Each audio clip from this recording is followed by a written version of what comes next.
ये रिमान स्टिल्जिस का next lecture है और इस लेक्चर में हम फर्दर आगे कंटिन्यू करेंगे। तो पहली जो थ्योरम है वो अपर एंड लोअर इंटीग्रल के बारे में है, जो हम फर्स्ट लेक्चर में देख चुके हैं। तो यहाँ पर हमें प्रूव करना है कि जो लोअर इंटीग्रल है that is less than is equals to upper integral. यहाँ पर जो हमारा लोअर इंटीग्रल था वो लोअर सम का सुप्रीमम था एंड अपर इंटीग्रल अपर सम का इन्फिमम था। सो जस्ट हम अभी इसको प्रूव करेंगे।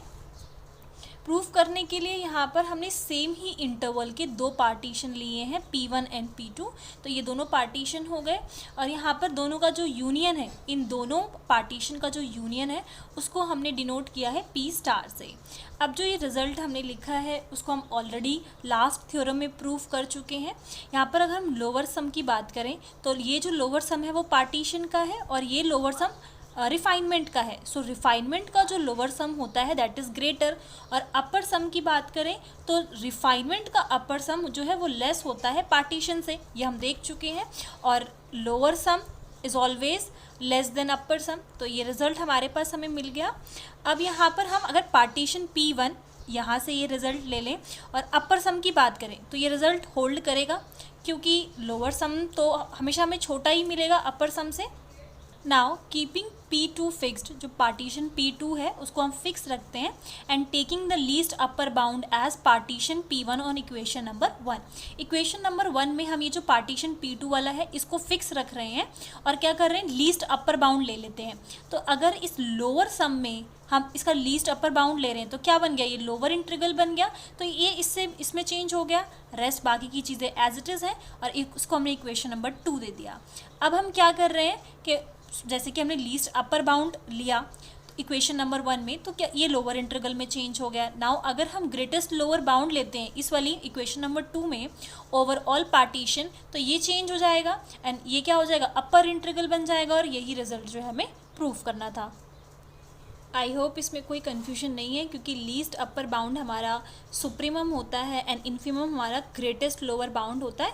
तो जब हम इन पे ग्रेटेस्ट लोअर बाउंड या फिर लीस्ट अपर बाउंड लेंगे तो ये किस में कन्वर्ट हो जाएगा, अपर एंड लोअर इंटीग्रल में। तो ये हमारा फर्स्ट थ्योरम था related to that. Second theorem पे आ जाते हैं। It is very important. यहाँ पर हमने एक फंक्शन लिया है, रिमान स्टिल्जिस से एक फंक्शन लिया है। अगर हम आर एल्फा इस तरीके से लिखते हैं दैट मीन्स कि हम रिमान स्टिल्जिस से एक फंक्शन ले रहे हैं तो वो उसकी कंडीशन को होल्ड करेगा इस पर्टिकुलर इंटरवल से। अगर हम रिमान इंटीग्रल की बात करते हैं सिर्फ, तो हम इसको कैसे लिखते, are, that this function belongs to R on this particular interval. Now if for every epsilon greater than 0 there exists a partition P such that upper sum of the partition P function f with respect to alpha minus the lower sum, मतलब upper sum minus lower sum will be less than epsilon। तो ये काफ़ी important result है, हम इसका use भी करते हैं कि अगर हम एक फंक्शन लिया है हमने एक पर्टिकुलर इंटरवल पे, तो एप्साइलन की हर एक वैल्यू के लिए हमारे पास जो पार्टीशन P मिलेगी वो ये रिजल्ट को होल्ड करेगी। मतलब जब आप अपर सम माइनस लोअर सम करते हो तो उसका जो डिफरेंस है that will be less than epsilon. हम सबसे पहले ये सपोज कर रहे हैं हमने एक फंक्शन लिया है रिमान स्टिल्जिस से इस पर्टिकुलर इंटरवल पे। अब क्योंकि ये फंक्शन f जो है हमने रिमान स्टिल्जिस से लिया है तो ये प्रॉपर्टी होल्ड करेगी कि इसके जो अपर इंटीग्रल का, लोअर इंटीग्रल का और फंक्शन पे जो वैल्यू होगी, इन फंक्शन के इंटीग्रल की जो वैल्यू होगी तीनों की वैल्यू जो है सेम आएगी, क्योंकि हमने f जो है यहाँ से लिया है। तो ये सब मैं डिस्कस कर चुकी हूँ फर्स्ट लेक्चर में। So this is equation number 1। Now let epsilon is greater than 0 be any number since upper and lower integral are the infimum and supremum respectively of the upper and lower sum, then there exists a partition P1 and P2 such that this upper sum is less than this upper integral plus epsilon by 2। Now we know that कि अगर हम अपर and lower integral की बात करते हैं तो हम क्या करते हैं कि जो हमारा अपर सम होता है उसका हम इन्फिमम ले लें तो वो हमारा अपर इंटीग्रल बन जाता है। लोअर सम का अगर हम सुप्रीमम ले लें तो वो हमारा लोअर इंटीग्रल बन जाता है। ये अकॉर्डिंग ये डेफिनेशन है जस्ट जो मैंने अभी आप लोगों को बताया था। तो वही सेम चीज़ है, हमारे पास पार्टीशन P1 एंड P2 है सच दैट कि अगर आप देखिए ये मैंने अपर सम लिखा है and this is upper integral. Okay, तो अपर सम का अगर मैं इन्फिमम लेती हूँ तो मेरे पास ये बनता है अपर इंटीग्रल। ओके, तो यहाँ पर अगर मैंने ये एप्सिलॉन बाई 2 वैल्यू ऐड कर दी, सो ये जो पोर्शन है राइट हैंड साइड का that will be greater. Now क्योंकि फंक्शन जो f हमने लिया था वो हमारा रिमान स्टिल्जिस से बिलोंग कर रहा था, तो जो अपर इंटीग्रल की वैल्यू होगी वो फंक्शन के इंटीग्रल की भी वैल्यू होगी। हमने इक्वेशन नंबर स्टार्टिंग में ही मेंशन किया था। तो हम क्या कर सकते हैं, उसको इससे रिप्लेस कर सकते हैं, मतलब अपर इंटीग्रल की जगह पर हमने ये फंक्शन इंटीग्रल लिख रखा है, सिंपल इंटीग्रल लिख रखा है। एंड ये रिजल्ट हमारे पास हो गया, इसको इक्वेशन नंबर 1 मैंने दे दिया। यही सेम चीज़ हम क्या कर रहे हैं, लोअर सम के साथ कर रहे हैं। ये हमारा लोअर इंटीग्रल है, ये हमारा लोअर सम है। अगर इसमें से मैं वैल्यू जो है ε/2 वैल्यू जो सब्ट्रैक्ट कर देती हूँ तो ये वाला जो पोर्शन है वो बड़ा हो जाएगा। यही सेम चीज़ हमने इस सेकेंड इक्वेशन में भी की है, क्योंकि फंक्शन जो है वो रिमान स्टिल्जिस से था, तो सिंपली हमने इस लोअर इंटीग्रल को रिप्लेस कर दिया है अपने इंटीग्रल से। यहाँ पे ये ना तो अपर इंटीग्रल है ना लोअर इंटीग्रल है, मतलब फंक्शन पे जो इंटीग्रल की वैल्यू है वो हमने लिख दी जस्ट एज इक्वेशन नंबर 1 और इसको इक्वेशन नंबर 2 दे दिया। अब यहीं से हम डायरेक्टली इक्वेशन नंबर 1 एंड 2 का यूज़ करते हुए रिजल्ट जो है निकाल सकते हैं। और ε/2 वैल्यू इसलिए ही ली है सो दैट बाद में जब हमें डिफरेंस चाहिए, हमें क्या चाहिए, अपर सम माइनस लोअर सम चाहिए। सो यहाँ पर ये नेगेटिव नेगेटिव पॉजिटिव हो जाएगा और ε/2 एप्सिलॉन आ जाएगा। This is less than epsilon, यही हमें प्रूफ करना था। तो इन दोनों को ऐड करने से एप्सिलॉन आ जाएगा और नेगेटिव करेंगे तो ये और ये आपस में कैंसिल हो जाएंगे।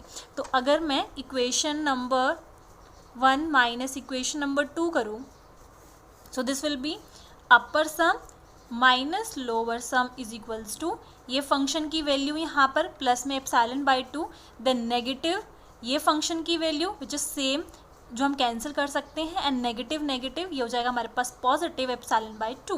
तो आप देखोगे ये दोनों फंक्शन कैंसिल हो रहे हैं और इससे क्या आ गया, हमारे पास एप्सिलॉन आ गया। ओके, क्योंकि इनइक्वालिटी चल रही थी इस वजह से हमारे पास ये इनइक्वालिटी है that this is less than epsilon. अब हम कन्वर्स पार्ट पे आ जाते हैं। इस केस में हमारे पास ये रिजल्ट है कि upper sum minus lower sum is less than epsilon and required to prove ये है कि फंक्शन जो है वो रिमान स्टिल्जिस में बिलोंग करता है और ऑन दिस पर्टिकुलर इंटरवल। अब आप ये देखेंगे कि हमें एक रिजल्ट तो ऑलरेडी पता था कि अगर फंक्शन जो है रिमान स्टिल्जिस से बिलोंग करता है तो उसकी अपर इंटीग्रल, लोअर इंटीग्रल और फंक्शन पे जो इंटीग्रल की वैल्यू होती है वो सेम होती है। अब सेकेंड, इस थ्योरम से हमें रिजल्ट ये पता लगा है कि अपर सम माइनस लोअर सम, इस वैल्यू को हम लेस देन एप्सिलॉन कह सकते हैं। सो कन्वर्स पार्ट देख लेते हैं, रिक्वायर्ड हमें जो प्रूफ करना है। Now definition of upper and lower integral of function F with respect to this alpha over a partition p on this interval, ये रिजल्ट हम लिख सकते हैं। ये क्या है, लोअर सम है। This is less than is equals to, हम जस्ट रिवर्स जा रहे हैं तो हमने ये रिजल्ट वहाँ पर भी लिखा था कि हमारा जो लोअर इंटीग्रल है उसमें हम ε/2 वैल्यू ऐड कर देते हैं तो वो लोअर सम से क्या आएगा, ग्रेटर आएगा। ये वैल्यू ग्रेटर आएगी। ये वैल्यू किससे लेस देन है, ऑफ कोर्स अपर इंटीग्रल से ये वैल्यू लेस देन होगी, लोअर इंटीग्रल की वैल्यू। और ये किससे लेस देन है, हमारे अपर सम से। सो हमने किया क्या कि जो हमारे पास ये रिजल्ट आया था उसमें हम माइनस कर देते हैं लोअर सम। अब क्योंकि हम लोअर सम सब्ट्रैक्ट करेंगे तो यहाँ पर क्या हो जाएगा, अपर सम माइनस लोअर सम हो जाएगा। एंड वी नो दैट कि upper sum minus lower sum is less than epsilon. इस कन्वर्स के पार्ट में हम ये रिजल्ट यूज़ कर सकते हैं। अब आ जाते हैं लोअर सम में से हमने ये सब्ट्रैक्ट करना है। सो इससे हमने यही सब्ट्रैक्ट किया तो आंसर क्या आ गया, 0। अब यहाँ पर आ जाते हैं, ये रिजल्ट यहाँ लिख देती हूँ that this is 0 less than is equals to, यहाँ पर lower integral this f D alpha plus ε/2 minus का lower sum l, lower sum को मैं यहाँ पर एल से डिनोट कर रही हूँ। Then this is less than the upper integral जो हमारे पास है F D alpha, then again minus lower sum यहाँ तक, देन ये as usually this is less than is equals to upper sum minus lower sum, and क्योंकि हमें पता है this is less than epsilon तो ये हमने यहाँ पर लिख दिया। अब यहाँ से हम एक रिजल्ट ये निकाल रहे हैं कि this upper integral minus lower integral is less than epsilon. तो यहाँ पर ये रहा हमारा अपर इंटीग्रल, ये रहा हमारा लोअर इंटीग्रल। अगर this is whole less than epsilon चल रहा है, this is whole less than epsilon. Now what I am doing is कि ये मैं जो प्लस ε/2 है, सॉरी प्लस ε/2 है उसको हटा रही हूँ।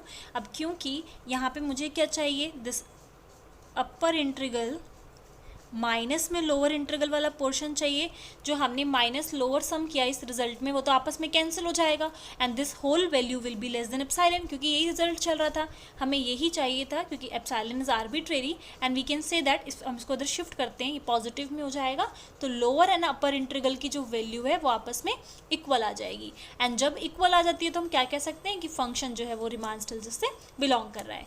आगे के लेक्चर्स में हम फर्दर कंटिन्यू करेंगे। इस लेक्चर में बस इतना ही, and thank you very much for listening.